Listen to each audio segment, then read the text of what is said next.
Hey, what's up, everybody? Today we're going to talk about my top storylines as we head to training camp. It's training camp time, cap mode time, baby. It's good to be back.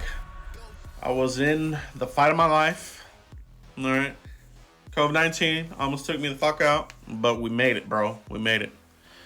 And I'm glad to be back here as we kick off coverage of the Dallas Cowboys 2022 training camp, bro. So, yeah, man, this is just another milestone, another checkbox off the list here as we get closer to the regular season. All right, we're getting closer. Football action is in the air.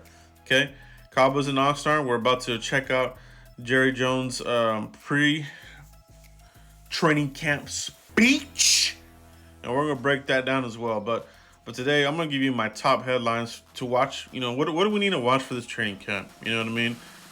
What is going to be the deal breakers for this team's success this season? All right, let's get right into it. All right, without a doubt, the number one thing that held the Cowboys back last year, the offensive line. All right, you say anything else, I don't know what to tell you. But this offensive line with the musical chairs last year really debilitated the Cowboys' long-term success. We saw the success throughout the season, but they didn't have the staying power.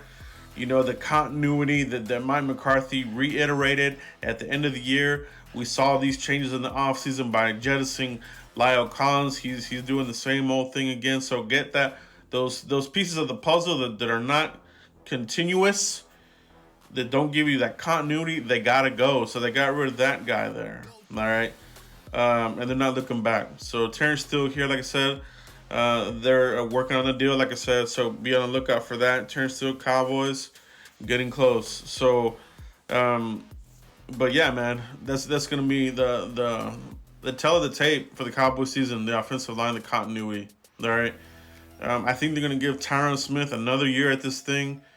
But if he goes, you know, there goes the continuity again. So what you're going to see in this training camp is them figuring out what is Plan B. Okay, is Plan B going to stick? Are they going to just stick with Tyler Smith at left guard and just let him be the mauler that he is at left guard and figure out what you're going to do at that tackle position?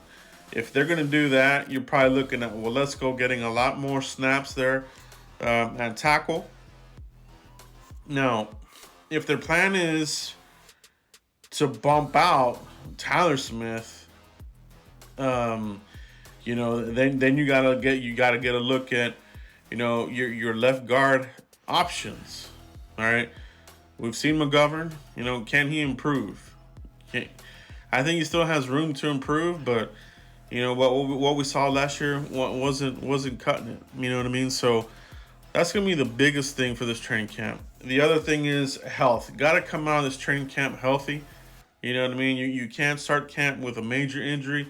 The young guys, especially, they got to get those snaps. You know, especially we're talking about Jalen Tolbert, who's already missed some snaps here early on. We like the rapport, right, that he's having with Dak Prescott, but that doesn't mean that you can miss some time here again. So, got to stay healthy. All right. And all this, you know, are the building blocks to a successful season. You know, if you have guys missing time, soft tissue injuries. Here we go. This guy's out.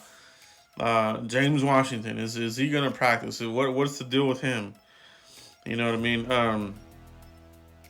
Wide receiver is probably my number two concern here. Things to watch here for training camp because, you know, the Cowboys, they do a wonderful job at selling the fans on, hey, we're trying. You know, we're bringing in a former player here, James Washington. We had a high grade on him and this and that.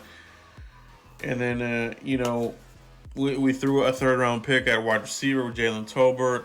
You know, and by the way, we still have Noah Brown, you know, and some of these other guys. So right now, that wide receiver room to me scares the crap out of me because I feel like we've gone through this before.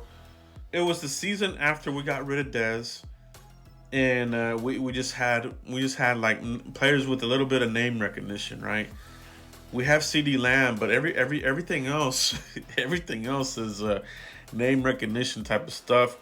with hopes that you're going to hit on a reclamation project. That scares me. It should scare you. The Cowboys' long-term plan here, unfortunately, is probably going to be trading for a receiver. These guys, like I said, they don't trade for the right position. You know what I mean? What they should do, because this is what the Cowboys are going to do. If they come out the block stumbling, and wide receiver really puts them behind the 8 ball, they will make a trade and they will give up a first round and another pick. That's why I want the Cowboys to figure out wide receiver, and if you're gonna use draft picks to acquire a player, let it be a premium position. Go nail down that tackle position. If you're not sold on Tyron Smith's health, go use a first and a third and get you somebody. Get you a young player who's at the end of his rookie deal or something like that, or maybe a vet that's not too old, first and a third, whatever.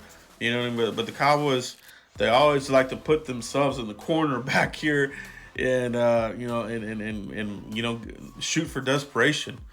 You know what I mean? And that has been under Jerry Jones and Stephen Jones' watch. Okay. So that is something here that the Cowboys have struggled with ever since my man over here has left, Jimmy Johnson. They got to nail down the wide receiver position and the depth on the O-line. Those are my two biggest storylines to watch out for here in training camp. All right, guys.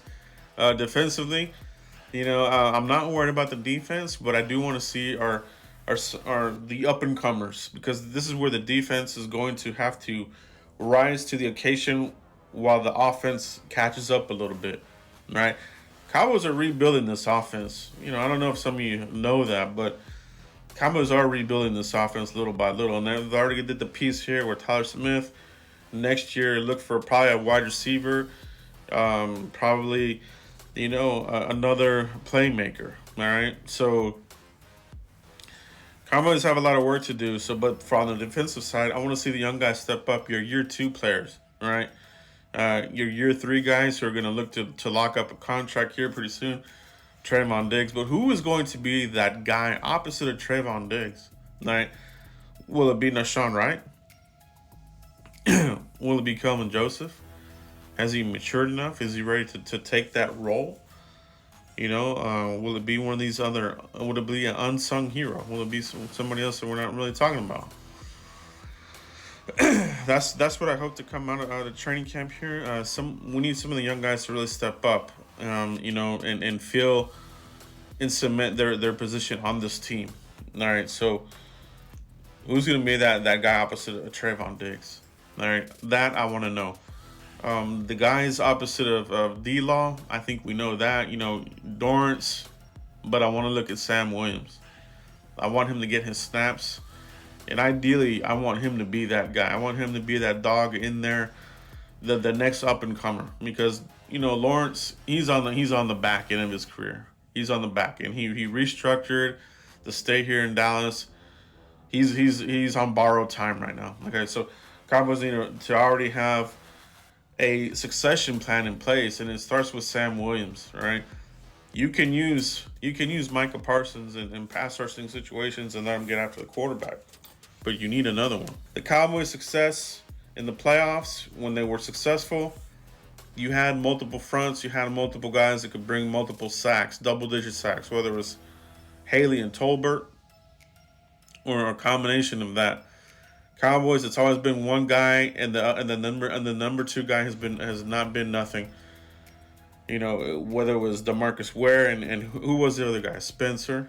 He could never stay healthy. Cowboys need to get those the 2 guys with double-digit sacks. They got to get that. It can't just be one guy carrying the torch the whole time. You're gonna burn them out. Right? You're gonna burn them out. So I want to see that. Okay, so.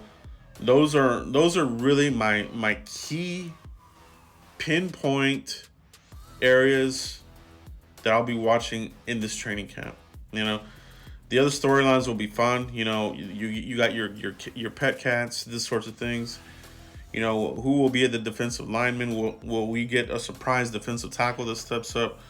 Will Marquise Bell step up and be, one of these safeties that'll push off one of these other guys? Who will be the surprise cut? There's always going to be that. This is going to be a very interesting season for the Cowboys. What is the pace? How do these guys look in the preseason, and how do they look right out the gate? You know what I mean? Like, if you've been a fan for the Cowboys here for a while, you know how the season will ultimately go. You know what I mean?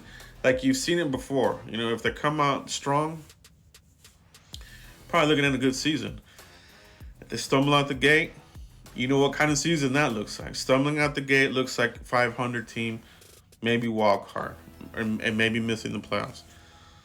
Coming out the gate strong, stacking wins, means that you're going to be in contention. You're going to be in the playoffs again. We got to see that out of Mike McCarthy. A lot of interesting storylines here, guys, but good to be back. Like I said, let me know what key areas of training camp storylines that you're going to be watching here. There's plenty of them, but I gave you my top ones here. Offensive line, wide receiver, and that the guy opposite of Trayvon Diggs and Sam Williams. Those are my two on offense, two on defense. Guys, let me know what your top storylines are here for training camp. Continue to like, subscribe, and share. And I'll see you real soon, guys. Peace.